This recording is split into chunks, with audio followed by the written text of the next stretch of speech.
Hello everyone! Welcome back to Dr. Burns' TOEFL Show. Today's topic is how to avoid TOEFL listening traps. The trap is this. An answer choice sounds right in the real world, but is the wrong answer on the TOEFL.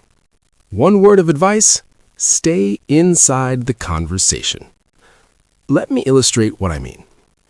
Imagine this. You're acing your TOEFL listening test. Every answer feels easy until one sneaky question pops up.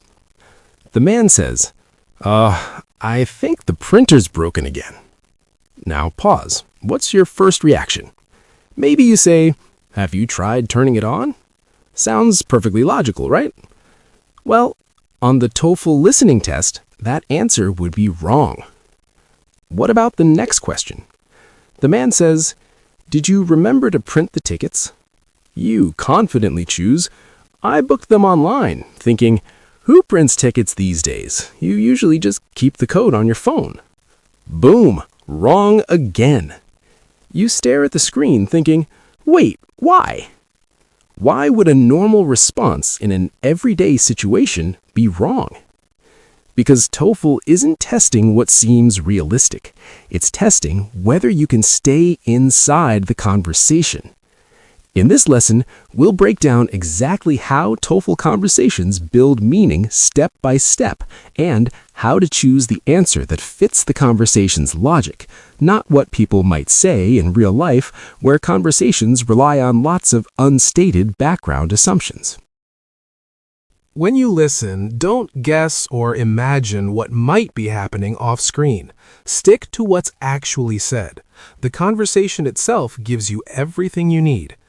If you add outside knowledge or assumptions about the world, you'll likely choose a distractor that sounds reasonable but breaks the logic of the dialogue.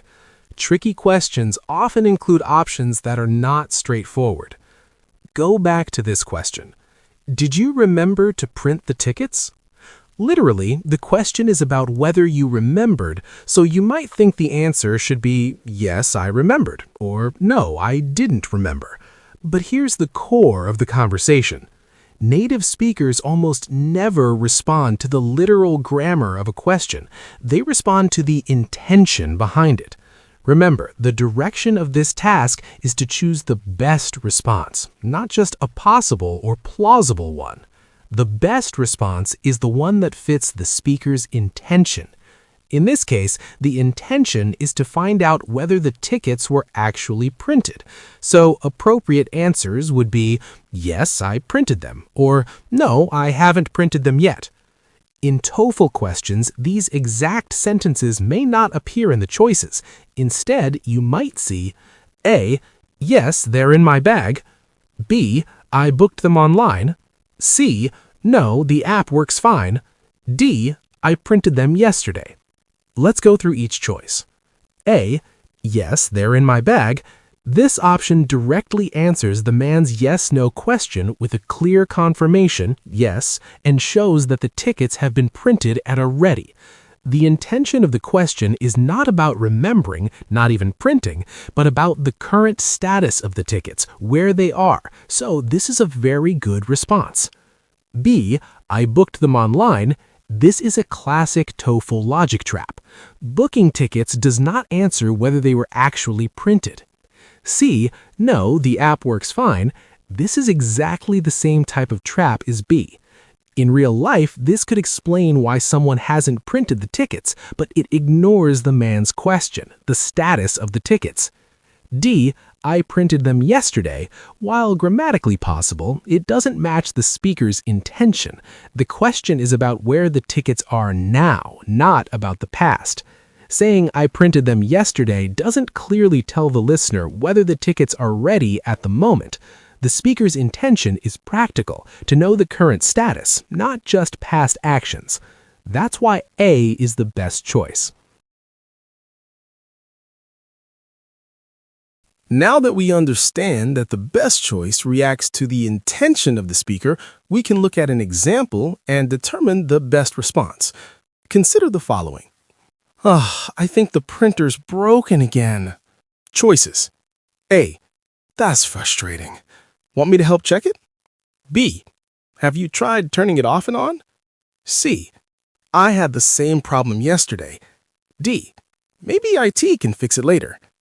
All of these choices could be possible responses in real life. However, for TOEFL listening, the correct answer is the one that matches the intention of the speaker. In this example, the speaker is expressing annoyance, not asking for advice or discussing how often the problem occurs.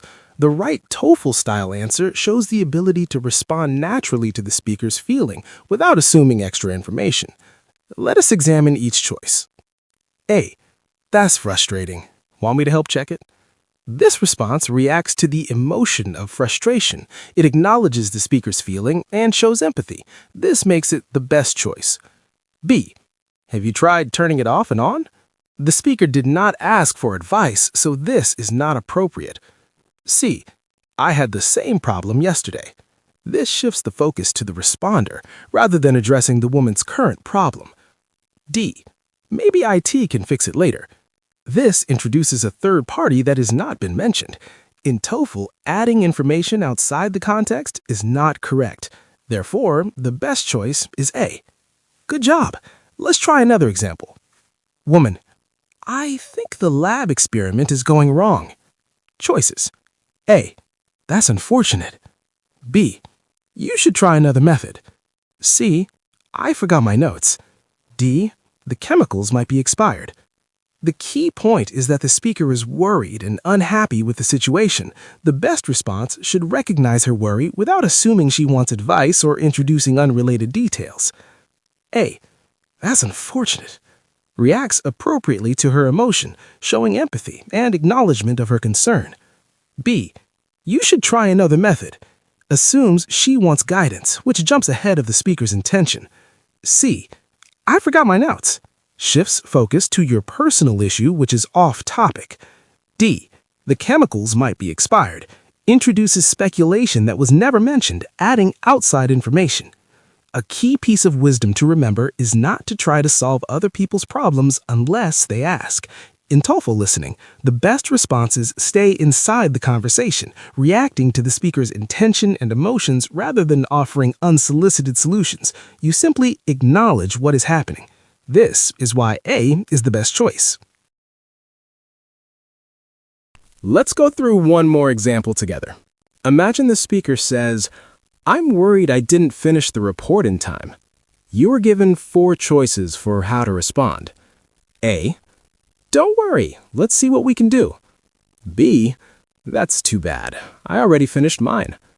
C. You can submit it late. D. My report took all night too. The best choice here is A. Don't worry, let's see what we can do. This response directly addresses the speaker's concern with empathy and teamwork, and it stays fully inside the conversation's emotional flow. It acknowledges her worry without introducing unrelated information or shifting focus to yourself. The other choices do not work as well. Option B is self-centered and ignores her feelings. Option C assumes permission she didn't ask for, which goes beyond what the speaker intended. Option D shifts the focus to your own experience, which is off topic in this context. As you can see, TOEFL best response questions often include situations where you need to respond to bad news. In everyday English, there are different ways to react to bad news depending on the tone and the relationship between the speakers. In casual or friendly conversations, native speakers often use short emotional reactions, such as, that's a bummer, that's rough, that's tough, that's terrible, or even expressions like, yikes, that blows, or that stinks. These responses do not solve the problem. They simply acknowledge the situation and the speaker's feelings. I bombed the TOEFL. That sucks. I'm sorry. In more sympathetic or empathetic responses, speakers show concern and understanding. You might hear phrases like, I'm sorry to hear that. That's unfortunate. That's frustrating. Or, that must be hard to deal with.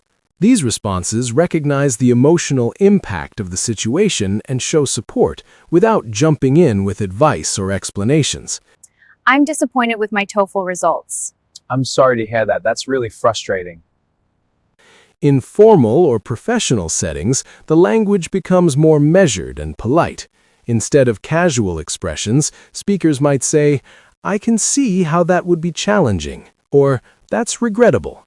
These responses still acknowledge the difficulty of the situation, but in a tone that fits professional communication. Here's an important tip to keep in mind. When a question is challenging because more than one option seems possible, always focus on the one that responds to the speaker's intention. In real life, people react differently. Some are natural problem solvers, some are self-centered, and some respond sarcastically or dismissively. A problem solver might think that offering a solution is the best response. That may work in real life, but it is not true for the TOEFL. The key is always to think about the speaker's intention. Ask yourself, what is the speaker trying to express right now? Then match your response to that intention, and only that intention. That wraps up today's lecture. If you have any questions about what we covered, or if you're unsure about how to approach certain TOEFL listening questions, Dr. Burns and her team are always ready to help. Focus, succeed, and let the TOEFL fade into your rear-view mirror.